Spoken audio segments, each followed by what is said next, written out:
Meu nome é José Eduardo. Eu queria contar um pouquinho da minha história hoje para vocês. Eu vim de um lar evangélico, vivi desde a infância dentro da igreja e casei, tenho 2 filhos, um menino e uma menina. E sempre fui um homem trabalhador, sempre arquei com os meus compromissos e tudo, servindo ao Senhor. Um belo dia, eu voltando do sítio,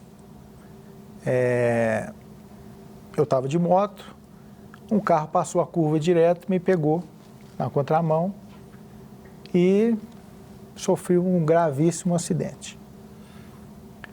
Nesse acidente, a minha vida virou de cabeça para baixo. Eu fiquei no hospital, fiquei 4 meses, depois fiquei mais 8 meses acamado e fiquei paraplégico, sabe? E o Senhor continuou trabalhando na minha vida. Eu sempre me questionei, Senhor, eu sou o menino dos seus olhos, né? Uma coisa assim nunca aconteceria comigo. Então, quando aconteceu, eu parei, falei, não é possível que isso está acontecendo comigo. Inclusive, quando eu estava voando, eu estava conversando com o Senhor. Senhor, eu não estou acreditando que isso está acontecendo comigo. Quando eu acordei, já estava no asfalto, assim, olhando para cima, as pessoas vinham, ei, tudo bem? Eu, tudo bem, mas eu já não sentia as pernas. E ali já não estava conseguindo respirar. E já estava conversando assim com o Senhor, Senhor, o Senhor vai me recolher hoje, né, Pai? O Senhor vai me recolher hoje. E eu tinha um rapaz, um amigo meu, que estava vindo num carro atrás, ele fazia assim para mim, ó. Ele é meu amigo, é evangélico também, e ele fazia, calma, calma, calma, não vai acontecer nada. E nisso eu fui para o hospital ali, eu estava no município de Mariana, fui para o hospital de Mariana, não tinha ambulância para me remover para Belo Horizonte. E aí,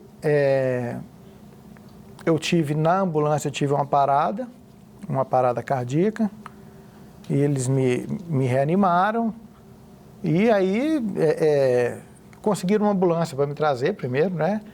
Aí tive uma parada e vim para o hospital, e no dia seguinte eu fiz uma cirurgia. Nessa cirurgia eu tive 3 paradas cardíacas. Na segunda o médico achou que eu não voltaria. E ele falava, ele não vai conseguir nem sentar. Vocês não esperam nada bom, não. Mas o Senhor, no poder e na glória dele, né, como ele morreu e ressuscitou ao 3º dia, trouxe com ele a chave da morte, falou, não, esse é meu filho, eu vou deixar ele aqui, que eu tenho uma obra com ele. E nisso o Senhor foi realmente fazendo uma obra, como tem feito até hoje, sabe? E ele vai encaixando as coisas, né? Que a gente acha que quando isso acontece com a gente para e fala, agora como é que vai ser? Né? Daqui para frente, como que vai ser? E é ele pegando a gente no colo e guiando a gente da forma que ele faz, tão carinhoso, tão cheio de amor, né? Então as coisas vão se encaixando. Isso aí é um resumo, pequeno resumo aí da minha história. Doutor Lucas, para a gente poder começar a conversar mais, né, com o José sobre essa história, ele falou ali, eu fiquei pensando, ele falou que naquele momento ali do choque com o carro, né, você literalmente foi lançado, eu não faço ideia a que distância, naquele momento ele já estava conversando com Deus e isso está acontecendo mesmo comigo, né? E você ali naquela conversa. O que acontece com a gente? Tem uma explicação para nessas frações de segundos, depois de um impacto como esse, um acidente, alguma coisa grave que aconteça com a gente? Com certeza já tinha o hábito de conversar com o Senhor, né? Sim, Já era uma coisa corriqueira, né? E ali é um momento assim, que a nossa cabeça vai, a vida passa em toda em um segundo. É o relato que a gente ouve, né? Muitas vezes, a gente ouve muitas vezes de muitas pessoas, né? Que a vida passa ali toda no momento, né? Você tem um turbilhão de pensamentos ali no momento, que a gente não consegue nem explicar por quê, o que acontece, né? Que situação que desencadeia esse tipo de coisa, né? Mas é um momento assim, para o qual a gente não está preparado, né? É um momento não esperava que acontecesse nunca, né? Esse e vários outros, né? Tem relatos de pessoas em parada cardíaca, né? Que eles passam ali um turbilhão todo, na experiência de quase morte, né? Nas situações de EQM, né? Experiência de quase morte, que passa ali todo um flash. Muitas vezes as pessoas elas voltam transformadas dessas situações, né? Elas voltam com outras perspectivas, né? Elas voltam completamente diferentes ali, né? Com perspectivas, pensando coisas que não pensavam, almejando coisas que não almejavam, né? Com esperanças que não tinham antes, né? Então tem toda uma mudança ali na forma de pensar da pessoa. Esse caminho que você fez para o sítio, né? Voltando do sítio, era um caminho que você já estava fazendo há algum tempo, José? Esse caminho, na realidade, eu trabalho com madeira de demolição. Eu estava de caminhão, com essa moto no baú do caminhão, e eu estava indo buscar madeira. E a pessoa me ligou e falou, não vem. Aí eu parei o caminhão no meu sítio, que eu estava no caminho do sítio. Eu parei o caminhão no sítio, desci a moto, falei, vou passar o final de semana com os meninos, com a minha esposa, e na segunda eu voltaria, pegaria o caminhão. Então, é um caminho que eu sempre faço. Mas uma coisa que o senhor falou, realmente a gente muda muito a perspectiva. Depois que acontece isso, coisas que a gente dava muito valor, a gente passa a dar menos valor, e coisas que a gente deixava um pouco de lado, como o relacionamento com a família, o perdão, o amor, o conversar mais. Esses momentos passam a ser mais importantes para a gente. Eu fui muito privilegiado. Eu, nesses 4 meses de hospital, eu não me lembro de um dia que eu fiquei com menos de 4 visitas. E cada pessoa que foi lá era uma mais especial que a outra. E cada uma trazia uma palavra, tinha gente que não trazia palavra, mas trazia uma piada, sabe? Então, assim, as pessoas foram muito usadas por Deus, sabe? Tanto a minha família de sangue, quanto a família espiritual, que tiveram um papel muito, muito fundamental nisso. E é o que o senhor falou, a gente muda muito a concepção nossa, né? Eu era um homem que trabalhava assim, muito.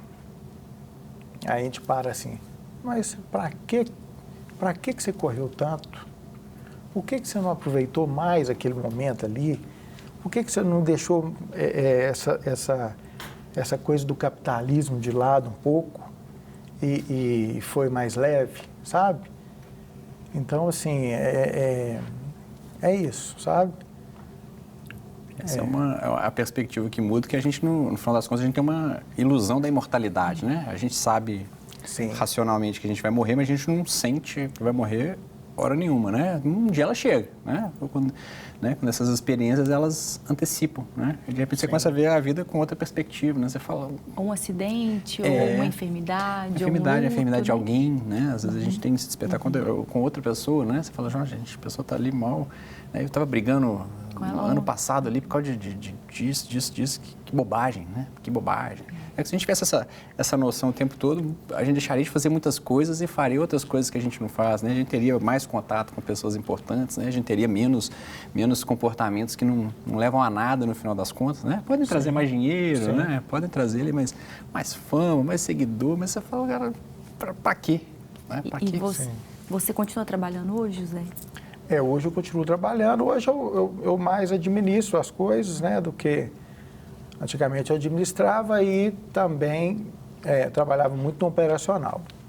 Hoje a minha própria limitação diminuiu muito as coisas em termos de empresa e tal, diminuiu muito, mas eu continuo administrando, sabe, algumas coisas que eu dou conta. E com essa mentalidade de mais leveza, mais tranquilidade também, sim, né? De mais qualidade de vida, né?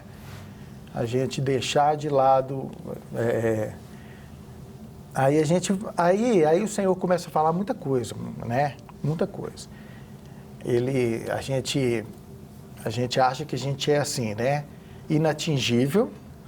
Depois que acontece com a gente começa a ver o outro lado da palavra. Tipo, no mundo tereis aflições, mas tem de bom ânimo. Eu venci o mundo. Né? Então, assim, aí tem várias partes que a gente começa. A gente vai analisar a vida de Jó. Jó perdeu tudo, né? Mas ele continuou confiante no Senhor. É o que eu mantive, sabe? Uma coisa que eu tenho muito é confiança no Senhor. Eu tenho amigos, assim, que acham inadmissível até agora eu não ter levantado da cadeira. Tem amigo que tem fé, assim, para me levantar da cadeira. E tem amigo que fala, não, Zé, calma, vamos daqui para frente, vamos devagarinho. Mas a gente está na mão do Senhor, né? O Senhor faz o que Ele quiser. O Senhor, se Ele quiser levantar a gente, Ele levanta, se Ele quiser... Ele tem o plano e o propósito dele, a gente tem que estar no centro da vontade dele, né? Karine, qual que é o impacto para a gente, para poder receber uma notícia como essa que o José recebeu? De você sofreu um acidente grave, foi nessa situação e o seu diagnóstico é esse aqui em relação a não poder andar. O que isso significa para a gente emocionalmente? O impacto é muito grande, né? É um processo que transforma a tua vida totalmente, te faz pensar de maneira que você não pensava. E um fato muito importante, né, que ele trouxe, José trouxe, Lucas trouxe, é a mortalidade, né? Nós não vivemos como se a morte fosse uma realidade, e ela é uma das poucas certezas que nós temos. Então, nós tendemos a viver a nossa vida como se nós tivéssemos controle sobre ela. E uma notícia dessa só nos traz a convicção de que nós não temos controle sobre nada. Nada está sob o nosso controle. E a palavra, né, o ensinamento de Jesus, né, que no mundo tereis aflições, mas tem de bom ânimo, eu venci. O bom ânimo, essa palavra no original é traduzida como coragem. Tenha coragem para enfrentar a vida com tudo aquilo que ela vai te proporcionar. Porque essa é a realidade. Todos nós estamos sujeitos a essa realidade, a toda essa realidade que o mundo também está sujeito. Até porque o mundo jaz no maligno. Só que nós não vivemos com base nisso. Nós vivemos achando que nós temos o controle sobre tudo, que nós temos o controle sobre a nossa vida, que as coisas vão acontecer da forma como for mais satisfatória, da forma que nos satisfaça, de acordo com os nossos desejos. E isso vai nos deixando cada vez mais fracos frente aos desafios que são inerentes à humanidade. Então, o impacto é muito grande porque ele teve que ressignificar, né, José? Toda a tua vida, toda a tua história. Houve um trabalho diferente para pensar sobre a vida com uma perspectiva completamente diferente, que eu acredito que nunca passou pela cabeça do José, mas que nós estamos sujeitos a ela. A viver, né? E em algum momento você não teve essa coragem, enfrentou isso nessa perspectiva? Você reconhece algum momento desse? Tem alguns momentos assim, eu falo mais tristes. Por exemplo, eu estava na cama do hospital, tinha 2 meses que eu não via meus meninos, que eles esperaram um pouco para os meninos irem no hospital e tal. Aí minha menina entrou. O pai, ó, eu quero saber quem vai andar de bicicleta comigo, quem vai caminhar comigo e quem vai nadar comigo. Então, assim, tem alguns momentos que a gente engasga, né? Que a gente engasga e fala assim, Senhor... Eu também quero saber, né? A vida dela também mudou, né? O impacto é para a família inteira. Para a família inteira. E às vezes a gente adapta e algumas pessoas em torno da gente demoram um pouco mais para adaptar. Para ver, né, que não é o fim da linha. Às vezes a gente mesmo já vai adaptando e quem está do lado da gente ainda fica assim, sabe? Sem perspectiva. Mas devagarinho as coisas vão normalizar. Sabe? O Senhor, eu tenho visto muito carinho do Senhor. Tenho ajudas assim de familiares, de amigos, tenho uma ajuda de corpo, alma e espírito, sabe? Então, assim, eu tenho visto a mão de Deus em tudo, na provisão de tudo. Eu falo pro pessoal, eu posso estar com meio corpo, gente, mas eu estou com a alma inteira e com o espírito inteiro, tá? E como que você tem respondido hoje, né, a todo esse processo? Como que tem sido para você, José? Bom, eu tenho adaptado bem, Eu tenho tentado ver o Senhor em tudo. O Espírito Santo tem guiado em tudo, sabe? Então, eu tenho trabalhado. Agora, esse ano, por exemplo, eu passei por mais 3 cirurgias.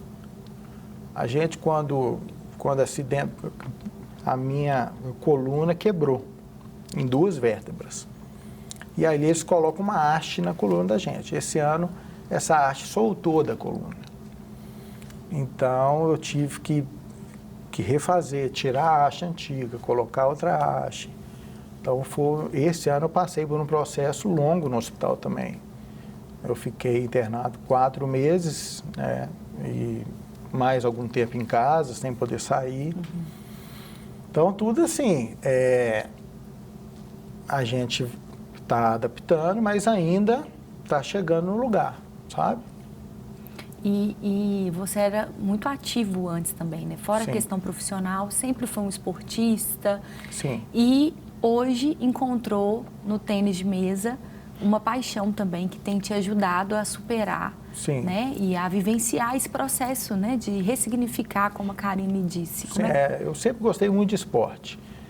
Eu praticava tênis, andava de kart, sempre tinha aquelas turminhas, né? Essa turma do tênis, a turma do kart, essa turma do... E aí, quando eu saí, depois desse 1 ano na cama, eu saí e eu fui numa associação que eu conhecia. Falei, eu quero ir nessa associação. Quem estava comigo era minha mãe nesse dia. Falei, então vamos lá. Aí eu cheguei lá e falei, aqui tem o tênis de mesa. O tênis de mesa? Eu joguei quando era menino, né? Aí eu falei, então tá, então eu vou vir. Aí comecei a jogar, sabe? E me adaptei bem. Hoje eu represento Minas pela minha categoria, sabe? Eu sou medalha de bronze na minha categoria. Estamos tentando ir aí para as Olimpíadas de Paris agora, né? Então nós vamos treinar para isso. Então essa é a parte, como eu sempre gostei de esporte, eu achei esse esporte que é menos, que tem outros esportes que são mais assim, mais agressivos à coluna. Como a minha coluna está estabilizando ainda, o tênis de mesa é um esporte mais leve, sabe? E vocês estão convidados de que vocês quiserem jogar comigo, tá? Tomar uma coça ali, né? Eu faço um churrasco de homens dos homens de oração lá na minha casa. E a gente fez um torneiozinho, sabe? Aí o pessoal vai achando que, o Zé Eduardo, cadeira de roda, que isso? Quem Joga do lado de lá, do lado de cá. vou jogar do lado de cá, do lado de cá, e não vai pegar nada, né? E a história é diferente, sabe? O doutor Lucas tem que ir nesse churrasco aí, desse grupo de oração, para ver o que sai. Eu jogava na época de colégio, eu tentava jogar, né? Já era uma dificuldade. Eu falei, não vou jogar com você, não tenho, nem pinto. Agora só pro churrasco. Tem que filmar para nós esse evento. Esse evento, né? Esse desafio, né? E inclusive, doutor Lucas, ele já tinha uma paixão, né? Uma coisa que dava essa motivação. Ele sempre foi, né, atleta, sempre... o esporte sempre esteve presente na vida dele. O que isso, para uma situação como a do José, ou outras que a gente esteja vivendo mesmo, né, desafios, aflições, como ele pontuou bem, que alguém possa estar vivendo, qual que é o significado que isso traz? Já tinha uma personalidade ativa, né? Que muitas vezes muitas vezes não é assim o eu gostar do esporte, mas é uma personalidade que predisposta a gostar do esporte, que ela já é mais aberta ali a outras coisas, né? É o negócio da razão e emoção, né? Todo mundo sabe que tem que fazer atividade física, né? Mas por que uns fazem e outros não fazem, né? Que é muito o que a gente trabalha com as pessoas, né? Não é como se fosse um amuleto, né? Falar, olha, você vai fazer atividade física e você a sua vida vai se transformar, né? Olha, ela vai se transformando ali aos pouquinhos, você vai fazendo atividade física, e a pessoa, quando ela se engaja em atividade física, ela começa a se engajar numa alimentação melhor, e ela se engaja numa alimentação melhor, ela começa a se conectar com pessoas que estão ali na mesma frequência, e aquilo ali vai se expandindo do jeito que a gente não explica, né? Não tem como a gente traçar o caminho, né? Fala, olha, eu trabalho com as pessoas assim, olha, começa alguma coisa, né? Se engaja em alguma coisa boa, né? Alguma coisa positiva, alguma coisa sã, né? Se engaja em alguma coisa, né? Qualquer coisa, o que for mais fácil para você começar, se engaja. E dali vai acontecendo as coisas, né? Porque a gente vê que o contrário também é verdadeiro, né? Quando a pessoa começa a avacalhar numa área da vida, o resto começa a avacalhar junto, né? Ela para de ir na academia, de repente ela para de comer direito, né? E ela para de se disciplinar do horário de acordar, dormir, né? Ela começa a dormir de qualquer jeito e o negócio vai definhando, né? Então, já tinha ali uma personalidade predisposta para ser ativa e conseguiu se manter, não se abateve, né? Teve a coragem, né? Enfrentou a adversidade, porque a adversidade ela vai vir, né? E muitas vezes a gente faz a oração errada, né? A gente pede para Deus fazer a minha vontade, quando a gente tinha que orar para Deus que a minha vontade seja igual à tua, né? Porque não eu vou ficar esperando o que acontecer para eu ser feliz, mas para eu ser feliz com o que já me acontece, né? Para que eu aceite ali o que tá acontecendo, né? Que seja feita a tua vontade, que eu me sinta prazer na tua vontade. Tem situações que é fácil, né? A gente ter prazer com o que nos acontece, tem situações que elas são bem desafiadoras, né? São bem desafiadoras. Mas é o que a gente deve buscar, né? Depois a gente for ficar esperando, eu só vou ser feliz se eu voltar a andar, né? As pessoas estão achando absurdo, né? Nossa, Deus existe e vai fazer ele andar. Fala, não é por aí, né? Não é por aí, nunca foi, né? Nunca foi assim. E você sente também o benefício, a mudança, depois que você começou a se exercitar, a voltar para o esporte depois? Sim. O esporte ele ajuda muito. Eu tenho uma dor neuropática nas costas, que quando a minha cicatriz vai daqui de cima até lá embaixo. Então, quando corta, ali pega muito nervo. Então, fica a pontinha do nervo, fica sentindo dor.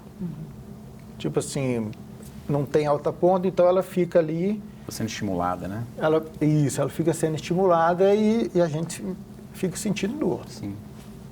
Com o esporte, essa dor, ela vai diminuindo bem, sabe? Então, assim, é uma coisa que ajuda muito. Que faz diferença dentro do processo.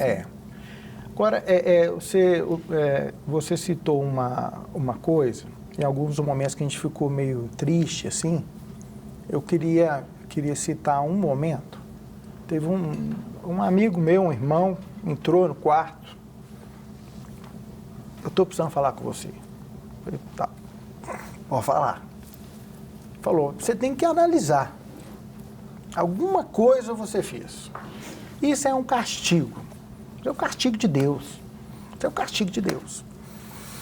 Aí a gente continuou conversando, ele leu alguns versículos e tal. Falei, tá bom, tá bom. Aí ele foi embora. Aí eu falei, Senhor, me mostra então, né, Pai? Se isso aí é um castigo do Senhor e tal. E esse dia eu fiquei triste, sabe? Fiquei triste. Chorei com o Senhor. Falei, não, Senhor, o Senhor é um Deus de amor. O Senhor é um Deus misericordioso, longânimo. Porque eu sempre tive o Senhor assim. Porque tem algumas pessoas que olham para o Senhor assim, com a mão que a misericórdia está longe do Senhor, né? Aí eu fiquei, nesse dia eu fiquei assim, triste. Aí no dia seguinte, de manhã cedo, entrou um pastor no quarto, amigo meu. Ó, Zé, eu vim aqui trazer o meu amigo, pastor. Falei, uai, que bom. Ele falou que tem uma coisa para falar com você, que ele sonhou essa noite, que ele precisava vir aqui de qualquer jeito falar com você. Eu não sei o que você está passando, mas ele quer falar uma coisa com você. Aí ele falou, eu sonhei, eu tive 2 palavras no sonho, uma em africano e outra em outra língua que eu não lembro. Eram só línguas assim, diferentes. Não era nem um inglês, nem um francês, não. Espanhol. Espanholzinho, não. E ele entende as 2 línguas? E ele é bom nisso, ele é bom nisso, sabe? Sabe que as pessoas são bons, são poliglotas natos, assim? Falou, eu fui estudar o que significava essas 2 palavras. Aí, a primeira significava não. E a segunda, culpado. Então, o Senhor manda te falar, não culpado. Não sei por quê. Aí eu olhei para cima, respirei fundo, falei, tá bom, Pai. Então tá respondido, né? Porque eu fiquei com aquela acusação, né? E o Senhor veio para me dar a resposta. Então, assim, são várias situações que eu passei assim, do Senhor falando direto comigo, sabe? Usando pessoas, usando a Bíblia, e Ele falando direto, cuidando mesmo. Por isso que eu falo com vocês que Ele me carrega no colo, sabe? Então, eu queria citar essa parte. E eu acho interessante você citar essa parte, José, porque na nossa existência, né, na nossa caminhada cristã, muitas são as situações que a culpa rouba a alegria de viver. Sim. Que a culpa rouba a convicção de que nós somos um bom motivo para viver. Se nós fôssemos sentenciados à culpa, né, pelos nossos pecados, por tudo que nós fizemos, nós não suportaríamos. Não seria apenas a sua condição hoje ou a minha diante daquilo que eu enfrento ou de quem está nos assistindo em casa, porque todos os nossos pecados, o próprio Deus se fez carne, sofreu, sacrificou a si mesmo e ao 3º dia ressuscitou para nos libertar da culpa. E a culpa, ela é uma prisão da nossa mente, seja numa situação física, você teve uma paralisia física, né? Você enfrentou. Sim. Isso que a gente pode ver, você pode ver, seus filhos viram, mas muitas vezes nós enfrentamos paralisias mentais, emocionais, bloqueios que às vezes as pessoas não veem, mas que de repente quem está nos acompanhando em casa não consegue sair do lugar. Está paralisado, às vezes na culpa por uma situação no casamento, por uma situação na família, na criação dos filhos. E hoje é um bom dia para ser liberto da culpa. É um bom dia para que as pessoas tenham essa convicção que, graças a Deus, você pediu para Ele para te dar uma resposta e Ele te deu tão gentilmente, sim, até sim, em outras línguas, sim, né? Mas hoje eu queria que você falasse, Dr. Lucas, e depois a Karine, em um bom português, um português mais simples possível, o efeito da culpa na mente humana, o dano que isso nos causa e como que nós podemos vencer isso para a gente voltar a avançar, seja na condição que nós estivermos na nossa vida, para cumprir como o José tem cumprido, né? A vida dele, a jornada dele, a história dele. Eu falo para os pacientes, meus alunos, que a culpa ela sempre vem de um raciocínio errado. Estou me sentindo culpado por alguma coisa, eu estou pensando errado. Né? Eu estou analisando errado ali a situação. Né? Então, você fez ali é porque você tem culpa. É um raciocínio errado, religioso, uma religiosidade exacerbada, né? Um mal entendido. Eu li e não entendi, né? Uma cegueira espiritual. Né? Então, estou lendo ali e não estou entendendo. Ninguém procura culpa em quem tem miopia, né? Em quem usa óculos. Né? Alguma coisa você fez, né? Seu olho está com problema. Né? Mas quando tem depressão, quando acontece alguma coisa ali mais intensa, eles começam a caçar culpa, o que eu fiz, onde foi que eu pequei, né? E isso vem de um raciocínio todo errado, né? Que você vê ali a gente vê muitas igrejas, né? Com o nome da igreja, assim, olha, aqui é um lugar de bênçãos, né? Como se a fé fosse um lugar para ser abençoado, né? Então vem o outro raciocínio que se acontece alguma coisa é uma maldição, e a maldição vem da falta de fé. Né? Então, é uma punição por algo ali que eu fiz. Né? Então, é um raciocínio sempre incorreto, né? Sempre incorreto.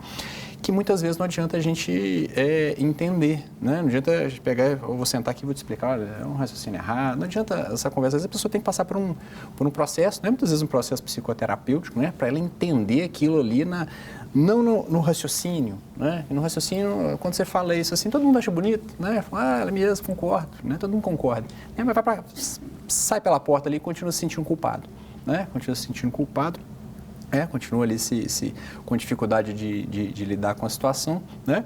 Que bom que teve uma resposta rápida, né? Porque isso é uma cadeia terrível, né? É uma cadeia terrível. Por quê? Porque eu paro de viver para Deus, né? Paro de viver, paro de trabalhar e fico tentando me redimir, né? De uma coisa que não precisa redenção, né? A redenção já veio, né? Ela já foi feita, né? A gente já está vivendo essa redenção, né? Mas eu fico querendo pagar, né? Fico querendo fazer algum sacrifício, né? Por algo que eu já fiz e a gente não está debaixo disso mais, né? E muitos desencadeiam até o próprio toque religioso, que é um outro processo. Não bastasse o processo que ele já estava vivendo, de se adaptar, ressignificar toda a vida. Imagina se ele tivesse ficado lá atrás, preso nesse pensamento, né, obsessivo. Deus está me castigando, o que eu fiz? Ou como é que eu vou acertar? E ainda que nós estivéssemos na nossa jornada em muitos processos, porque o pai que ama, ele disciplina. O Senhor disciplina. Sim. Tenho certeza que daqui a pouquinho você está disciplinando o Álvaro dentro do processo dele, mas não como culpa. Né? Não como culpa. A culpa ela é algo que é muito nocivo e nós não poderíamos pagar, nós não poderíamos fazer nenhum sacrifício para substituir o sacrifício de Jesus. Sim, eu explico assim, a gente faz o que a gente dá conta o tempo todo, né? Às vezes o que eu dou conta é um pouquinho melhor, às vezes dependendo do momento que eu estou e da percepção que eu estou tendo ali da realidade, o que eu dou conta é bem ruinzinho, né? É bem ruim, mas a gente está sempre fazendo o que a gente está dando conta, né? Se eu, no momento que eu não estou dando conta de fazer uma coisa muito boa, vou começar a me sentir um pecador por causa disso, aí a gente está enrolado na vida, né? Porque a gente vai sempre se sentir mal, né? Porque a gente não, a nossa capacidade de atuar bem ali o tempo todo, ela oscila muito, né? E tem momentos que a gente vai ter aqueles comportamentos piores, né? Aqueles comportamentos piores. Então, o cristão não é o que não peca, né? É o que peca e se arrepende, né? A marca do cristão é arrependimento, não é a perfeição, né? Não é a busca da perfeição, não o já ter conseguido a perfeição, né? Por isso que a culpa é um raciocínio errado, né? Porque você está partindo do pressuposto que você já tinha que ser santo, você já tinha que ser perfeito, já tinha que ser irrepreensível no amor, né? Coisa que a gente não é, né? É o caminho que a gente está indo, né? É aquilo, vão para lá, né? Não vem cá que eu já cheguei e aqui é bom. Né? Nenhum de nós está nessa condição de vem aqui onde eu estou, né? Todos nós vamos junto, né? O convite é esse, né? Vamos junto para lá. E alguns vai para lá. Acho que lá é bom. Eu vou ficar aqui, mas você vai para lá. E ele mesmo disse, né? Vinde a mim todos aqueles que estão cansados e sobrecarregados, né? Sobrecarregados dos medos, das ansiedades, das culpas, que eu vou te dar descanso, né? Sim. E como refazer esse caminho, né? Mental para poder vencer realmente a culpa, Karine? O antídoto da culpa é a responsabilização, sabe? Eu costumo dizer que onde há culpa não há autorresponsabilização. E a autorresponsabilização, ela precisa ser verdadeira, né? Ela precisa ser real. Porque se a culpa é algo criado, como que a culpa surge? Ela é uma violação de valores. E ela tem uma falsa ideia protetiva. Então, para me proteger, eu vou te colocar numa caverninha, porque lá você está protegido. E isso é uma paralisia. Essa é a função da culpa, nos levar para esse lugar de paralisia. Mas a autorresponsabilização, ela é diferente. Frente à situação do José, né, que é o exemplo, qual que seria a responsabilidade dele no que aconteceu com ele? Nenhuma. Foi uma condição dada a um mundo por causa do próprio pecado. É uma consequência lá do Éden. A gente percebe que quando quando Adão come da maçã e que Deus chega para Adão e fala assim, cara, o que você fez? Ele fala assim, eu nada, a culpa é toda da Eva. Eva, o que você fez? A culpa é da serpente. E esse modelo a gente continua reproduzindo. Agora, o que realmente eu fiz? Nada, foi uma condição. Isso é inerente. Isso faz parte de uma aflição, de uma situação que é dada simplesmente pelo fato de eu existir aqui. Então, a partir do momento... De ir e vir, né? De ir e vir, exato, de existir. Alguns maiores, como se você está exposto numa bicicleta ou numa moto ou andando de bicicleta. Alguns menores, a gente tem esse pensamento, eu estou num carro muito seguro, com uma proteção, com um airbag, com não sei o quê. Mas todos nós correndo esse risco de viver, né? Sim, o risco de viver. E a responsabilização, ela implica em o que eu vou fazer com isso. Aconteceu isso, ok. O que eu vou fazer com isso? Né? Se a gente tem uma esperança em algo, colocar e depositar essa convicção nessa força maior, nesse Deus que rege por nós, é a melhor escolha. Porque se eu não tenho controle sobre o que acontece aqui, porque eu já estou sujeito a tudo o que essa realidade implica, eu preciso buscar força naquilo que isso aqui não tem controle, naquilo que isso aqui não pode fazer por mim. Então eu coloco a força, a minha expectativa, a minha esperança num Deus maior. Eu confio, né? Como diz o José, sim, eu confio num Deus maior que vai direcionar todo esse processo. Porque eu estou sujeito a isso. E você percebe que depois dessa palavra que esse pastor compartilhou com você, você começou a viver com base nessa realidade? Não. Antes e depois eu já vivia nessa realidade, né? Porque o Senhor vai falando com a gente. Mas esse dia, esse meu amigo falou de uma forma que eu falei, não é possível, gente, não tem nada disso, não. E foi o que o Senhor falou, foi uma resposta rápida do Senhor. Foi do Senhor, uma resposta rápida, né? E o fato, assim, de você falar, por exemplo, que é uma confiança, eu fico pensando assim, eu na cadeira de roda, é como se fosse Pedro andando sobre as águas.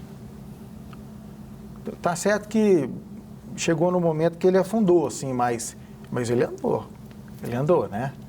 Então, assim, Então, esquece a parte do afundar, é andando sobre as águas, sabe? Apesar que tem dias que dá uma afundadinha, né? Aí ele levanta de novo. Mas né? Só o calcanhar. Só o calcanharzinho, só.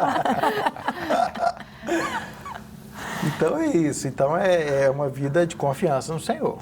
Amém. E assim, e eu, graças a Deus, tenho muitos amigos que são dentro da vontade do Senhor. Uma família também muito unida. Então, eu tenho muitas ajudas externas também que me facilitam um pouco no processo, sabe? O Senhor coloca essas pessoas do meu lado para estar ajudando, né? E lindo testemunho também que você já carrega, né, José? Porque sempre já veio de um contexto cristão, né? Então, assim, você permaneceu na fé. E às vezes, permanecer, como você falou, né, sobre andar sobre as águas, permanecer em tempos de dificuldade, né, de dor e fazer disso algo que possa inspirar outras pessoas também, né? Além de permanecer, eu me aprofundei mais no Evangelho, sabe? Então, eu, por exemplo, tenho essa dor minha neuropática nas costas, que de madrugada tem hora que tô com tanta dor que eu acordo. Aí eu acordo, o que eu vou fazer? Eu vou pegar a Bíblia para ler, eu vou orar. Então, é um momento que o Senhor está falando comigo, sabe? Que está usando para mim estar orando pelas pessoas. Então, é um processo que o próprio Espírito Santo está usando para aprofundar ele na minha vida, sabe? E está me aperfeiçoando, sabe? Eu, por exemplo, eu sempre fui muito nervoso com as coisas. Hoje o Senhor tem trabalhado muito isso, sabe, comigo. Eu sempre fui muito centralizador. Então, hoje eu tenho delegado muitas coisas. Então, o Senhor está me ensinando, sabe, a ser um ser melhor, né? A gente tem que evoluir. Amém. E a gente evoluir sem o Senhor, a gente não consegue. Tem que ser com o Senhor, que aí a gente evolui mesmo, né? Amém. Ô José, a gente está caminhando para o final do programa, passa Já? muito rápido. Passa rapidíssimo. Ainda mais ouvindo você, né? A gente fica emocionada, a gente aprende, a gente com certeza pode ouvir a Deus ouvindo histórias como a sua. E eu queria compartilhar com você, a Karine vai te entregar um girassol, que é o símbolo do nosso programa. Para quê? Para que assim Que como lindo. um girassol, você volte sempre Obrigado. o seu olhar para a luz, né? Como Sim. você faz aí nas madrugadas, na sua caminhada, na sua vida, porque Sim. ele é o sol da justiça, né? Ele brilha em nós e ele brilha através de nós. Sim. E você, reconhecidamente, é um bom motivo para viver. Nós temos certeza Obrigado. que Deus não foi uma disciplina, foi coisas que estão além daquilo que a gente entende. Mas nós sabemos que Ele te criou para um propósito maior do que você mesmo, maior do que a sua dor. E que alegria nós temos em ver você vivendo a sua vida com Jesus. Sim. Que você continue andando sobre as águas, se Amém. movendo no sobrenatural. Muito Amém. obrigada pela sua participação conosco. Aí eu que agradeço, foi um prazer. Amém. E você que nos acompanhou, né, essa história tão inspiradora de superação e de confiança em Deus, você também é um bom motivo para viver. Deixe Deus te conduzir às águas dele, porque se Jesus está no barco, este é o lugar mais seguro para você estar. Que Deus te abençoe e até o próximo programa.